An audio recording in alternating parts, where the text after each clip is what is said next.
Om Bhurбhuvah Tatsaviturvarenyam Bhargo Devasya Dhimahi Dhiyo Yonah Prachodayantam.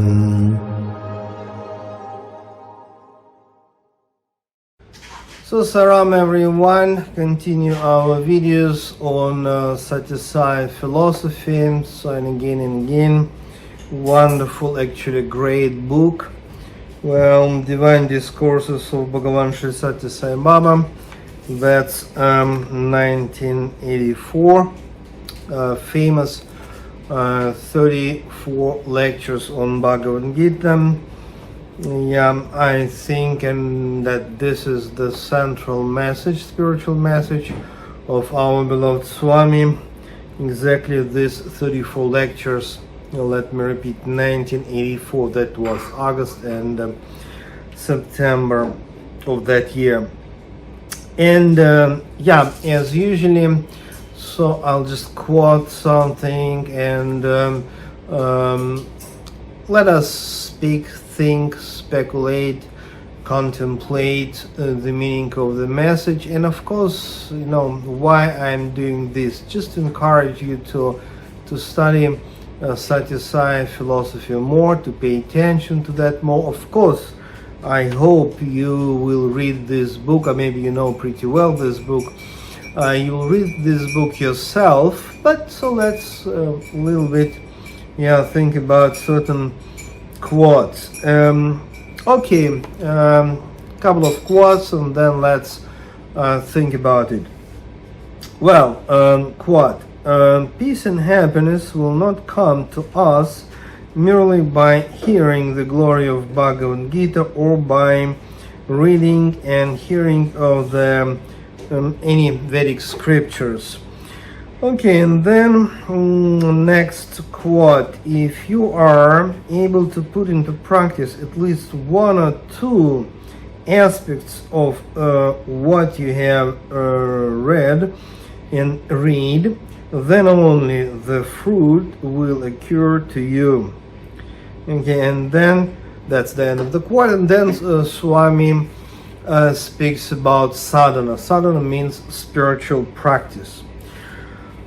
Okay, well, a tradition of triple Sai avatars, Shirdi Sai, Sathya Sai, and Prema Sai, it's actually a universal divine message which is beyond any particular religion. That's the reason why tens of millions of devotees, Sai devotees all over the world, okay, they live in different countries and they practice different religions: Hindu, Christian, Muslim, Sikh, Parsi, Buddhist, any religion. And that's a usual misunderstanding which just happened in the human mind, that, well, that's pretty okay and enough if we study, learn, read, even memorize certain scriptures. It can be Bhagavad Gita, it can be Upanishads, or it can be Christian Bible or Quran or Buddhist scriptures. Just to understand, you know, just to memorize that's enough by itself. But that's actually totally wrong, because really speaking, only your inner, actual, mystical, if you wish, experience of that teaching, which okay, we can read about from whatever Bhagavad Gita or Bible or Buddhist scriptures, only your actual mystical experience, that you know, that's really important, and that's really how you can experience bliss, peace, joy. Because, you know, intellectual knowledge, that's just only intellectual knowledge. Of course we can believe into scriptures, but it's just blind belief or just a bunch of concepts. We have to practice, and to practice sadhana. And that's amazing that this very important Sanskrit word, which is sadhana, yeah, Swami telling us about sadhana. Sadhana means spiritual practice. And what kind of spiritual practice? Normally we speak about sadhana, spiritual practice, regarding meditation or practice of mantra or prayer.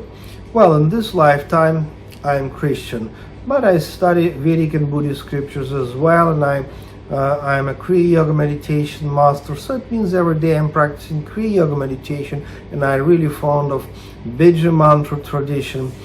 But that's okay, nice to meditate, it's nice to practice all the mantras, etc. But what is extremely important, and I'm really happy to receive this message from Swami from this book, that self-control is something which is like foundation for any kind of spiritual practice or sadhana. Control, sense control, self-control, because if we can't control our senses, then what kind of meditation we can speak about? But then the next step, without meditation we can't experience the message of the Bhagavad Gita, for example, or any Brahma Sutra or any Upanishads. So first sense control, then sadhana, spiritual practice, meditation, then only we can experience in our spiritual heart that message which we can just intellectually understand, like the message from the scriptures. It's like, in the Bhagavad Gita, it's a clear message, like you are absolute consciousness, you are just true self, you are Brahman. Brahman means absolute consciousness. Okay, but how to experience? This is the question through meditation. But meditation can be only if you're able to control your senses.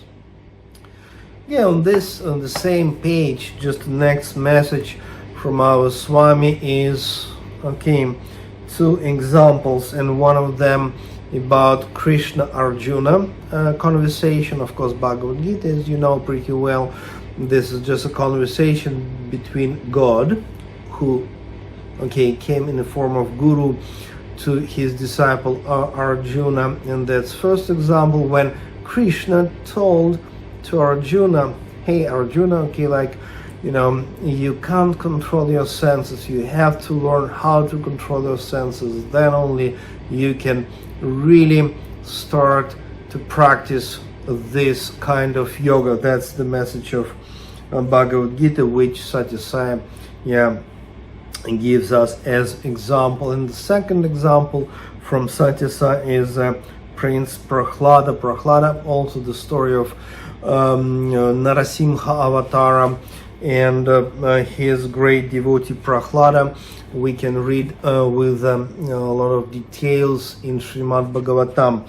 And the same, the same story, of course, I hope you know this story about Prahlada, great devotee of the Lord, whose father was actually demon and Hiranyakashipu, and that was also like this Prince Prahlada told to his father, who was demon Hiranyakashipu, that okay, father, you controlling all worlds, different universe even under your control, but you can't control yourself.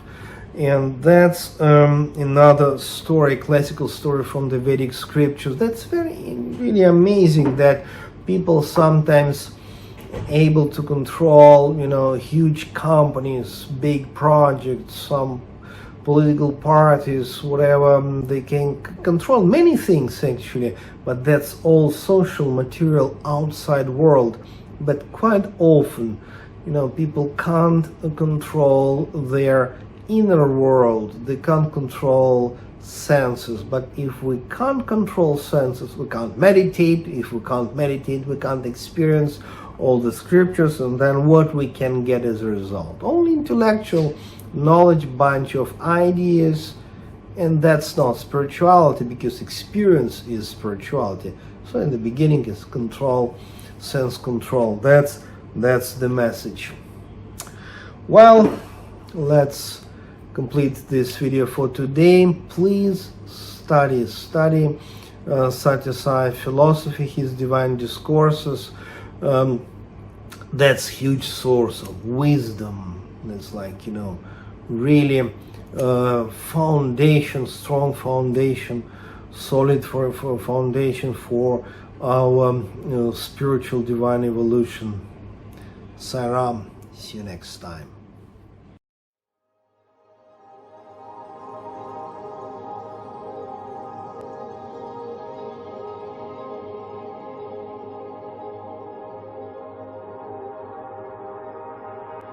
Om Bhurбhuvassuvahan Tatsaviturvarenyam Bhargo Devasya Dhimahi Dhiyo Yo Nah Prachodayantam